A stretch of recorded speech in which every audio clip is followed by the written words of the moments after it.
అనేవి కూడా మనం తెలుసుకునే ప్రయత్నం చేద్దాం. వేరే వేరే వాళ్ళకు కూడా దెబ్బలు తగలడం జరిగింది అక్కడ. చూడండి ఇవన్నీ కూడా దెబ్బలే. వాళ్ళు వెళ్ళి అక్కడ దాడి చేసినప్పుడు దాడి కూడా చూడండి ఎంతో చీకట్లో జరిగింది అక్కడ మొత్తం. ఇది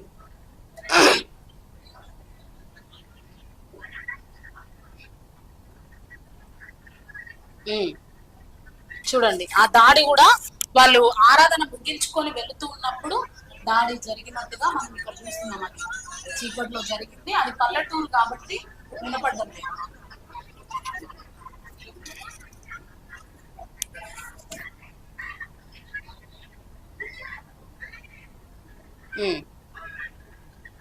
చూడండి కొడుతున్నారు.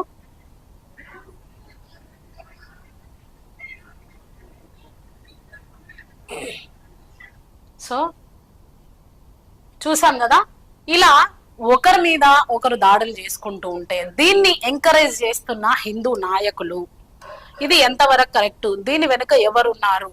ముఖ్య కారకులు ఎవరు? ఎందుకు క్రైస్తవ సంఘాల మీద కక్ష కట్టారు? ఎందుకు క్రైస్తవుల మీద దాడులు జరుగుతున్నాయి అనేది ఆలోచించండి ప్రజలారా. ఒకసారి ఆ ఐసిఎఫ్ లీడర్ కి మనం కాల్ చేసి తెలుసుకుందాం అక్కడ ఏం జరిగింది. ఆ పాస్టర్ ని కూడా మనం లైన్ లోకి తీసుకునే ప్రయత్నం చేద్దాం ఒక్కసారి.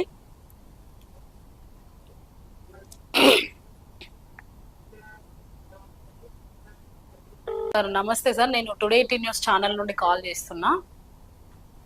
చెప్పండి. ఇది ఒక వీడియో మీద వచ్చింది మా వరకు ఐసిఎఫ్ నుండి. అయితే ఇక్కడ పాస్టర్ మీద దాడి జరిగింది అని అంటున్నారు. ఈ ఫొటోస్ అన్ని కూడా మేము చూడడం జరిగింది. ఇది ఎప్పుడు జరిగింది? ఇది ఇంత లేట్ గా వెలుగులోకి ఎందుకు వచ్చింది? ఇంతకు ముందు ఎందుకు తెలియలేదు? Madam November December 31 and first prayer ముగించుకొని వస్తున్నారు. ఓకే.